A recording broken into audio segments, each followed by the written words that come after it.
Hello বন্ধুরা, good evening. তো দেখো, আমি আজকে একটা বড় কাজ করতে চলেছি। আর কী কাজ সেটা তোমরা নিশ্চয়ই বুঝতে পারছো। দেখো, এখানে আমি একটু পাখাটায় পরিষ্কার করে নিচ্ছি। তো একটু না, বেশ ভালোই ধুলো হয়েছে। হ্যাঁ, আর দেখছো যে আমি একদম রেডি সেডি হয়ে করছি, কারণ আমি এখন ভিডিও বানাচ্ছিলাম। এই কাজটা করে নিয়ে একেবারে গা হাত পা ধুয়ে নেবো, এই কারণেই আমি এখন কিন্তু টানা কাজটা শুরু করে দিলাম। তো দেখো, পাখাটা একদম পুরো কালার বোঝাই যাচ্ছে না, এতটাই নোংরা পড়েছে। আর আমি প্রথমে শুকনো ন্যাকড়া দিয়ে একদম কিন্তু শুকনো ধুলোগুলো আগে ঝেড়ে ফেলছি, তারপরে কিন্তু সার্ফ জল করে এটাকে মুছবো। তো দেখো কীভাবে পড়ছে, গায়ে হাতে একদম পুরো ঝরঝর করে ধুলোগুলো পড়ছে। কী ধুলো। আর আমার কিন্তু এইসব ধুলোতে একটু হাঁচি হয় আর গা চুলকায়। তো যাই হোক, চলো, এখানে মেয়ে বসে বসে টিভি দেখছে আর আমি এখানে পাখাটাকে পরিষ্কার করছি। টিভি চলছেও পারে কিন্তু, যার জন্য আমি ভয়েসটা পরে দিলাম। আর বিছানার মধ্যে পড়বে বলে কিন্তু আমি বিছানাটা গুটিয়ে নিয়েছি। তো দেখো, আমি এখানে রেখে দিলাম শুকনো ন্যাকড়া দিয়ে, মোছাটা কিন্তু এখন আমার হয়নি। আবারও আমি এটা ন্যাকড়া দিয়ে ভালো করে শুকনো, দেখো এইভাবে ঝেড়ে ঝেড়ে ফেলে দিয়ে তারপর কিন্তু আমি ভিজে ন্যাকড়া দিয়ে মুছবো। আর ভিজে ন্যাকড়াটা দিয়ে মোছার কিন্তু জলটা আমি করে নিয়েছিলাম সার্ফের জল, যেহেতু সার্ফের জল দিলে কিন্তু ওটা পরিষ্কার হয়ে যাবে, এই কারণে। দেখো, পাখা আমি কিন্তু 2-3 বার করে মুছি, ঠিক আছে? মানে গরম পড়া স্টার্ট তখন থেকে কিন্তু আমি পাখাটা 2-3 বার করে মুছতে থাকি। আর দেখো, বিছানার মধ্যে নোংরা পড়েছে, আমি যার জন্য একটু ভিজানো ন্যাকড়া করার আগে আমি আগে ঝেড়ে ফেললাম, দিয়ে এবার সার্ফের জল করে সুন্দর করে কিন্তু এবার মুছে নিচ্ছি। তো দেখো, মুছছি আস্তে আস্তে। পাখাটা চলছিলো যেহেতু গরম, যার জন্য আমি ওইভাবে ধরছিলাম, আর ভিজেটা দিয়ে মুছতে বেশ ভালো লাগছিলো। আর এই রকম পাখা ধুলো পড়লে কিন্তু একদম ঘুরতে চায় না। আর এই সময় যদি আমি হালকা পাখা চালাই, এসি চলে যেহেতু, যার জন্য হালকা ফ্যানটা মানে চললে অসুবিধা হয় না, যার জন্য।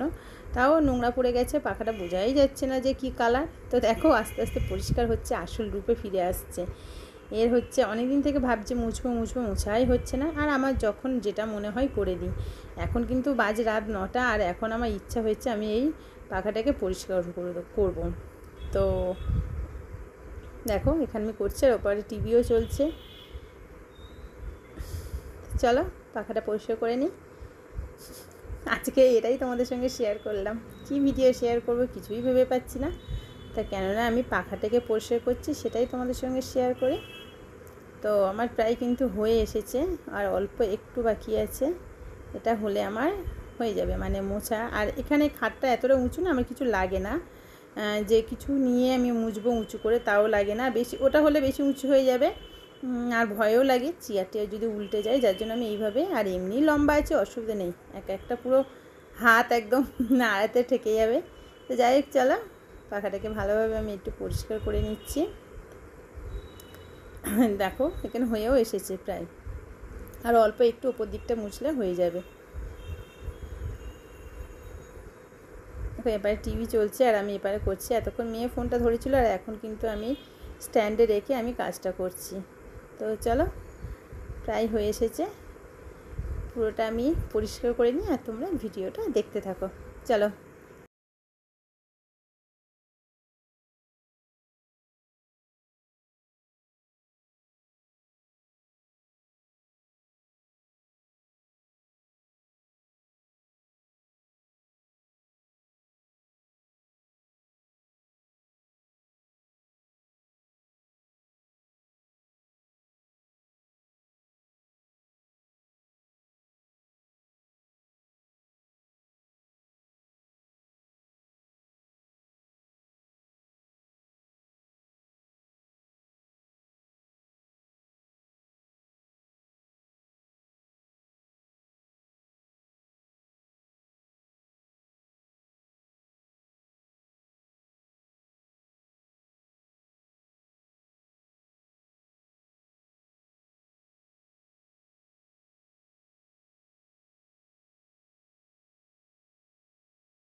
চলো, অনেক মোছামুছি হলো, অনেক পরিষ্কার হলো।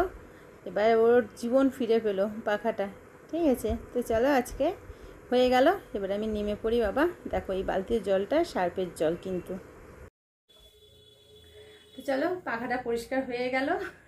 আর আজকে একদম রেডি সেডি হয়ে এসে পাখা পরিষ্কার করছি। কেন জানো, আমি এইমাত্র ভিডিও বানালাম, তো ভাবছি যে একেবারে করে নিই। ঠিক আছে, করে নিয়ে তারপর চেঞ্জ করে নেবো, গা তো ধুয়ে নেবো। তো এই কারণের জন্য আমি একেবারে রেডি হয়ে গিয়ে কিন্তু পাখাটাকে পরিষ্কার করলাম। আর এখন কটা বাজে, এখন রাত বাজে ঠিক 9টা। রাত 9টার সময় পাখা পরিষ্কার করছি, কারণ এইরকমই আমার হঠাৎ হঠাৎ কাজ মনে পড়ে, হঠাৎ হঠাৎ কাজ করে যায়। তো যাই হোক, চলো ফ্যানটা তো পরিষ্কার হয়ে গেল। আর শীতের প্রথমের দিকে প্রায় 2-3বার পরিষ্কার করে নিয়েছি, মানে শীত থেকে গরম পড়া পর্যন্ত। আবার ওই মাঝে এখন একবার করলাম, তারপর হয়ে গেলে আবার একবার পরিষ্কার করবো। এসি টেসিগুলো সব পরিষ্কার করে আর ঢাকা দিয়ে দেবো। ঠিক আছে, পাখাটাও থাকবে ওইভাবে। তো চলো আজকে এত পর্যন্ত। পাখাটাকে পরিষ্কার করে নিলে ওটা কাজ হয়ে গেল। একটা একটা করে কাজ গুছিয়ে নিচ্ছি। আবার নিচের ঘরের কাজ আছে, সেইগুলো হয়ে গেল, আবার নিচের ঘরে হাত দিতে হবে। তো চলো আজকে তোমাদের সবাইকে টাটা, গুড নাইট।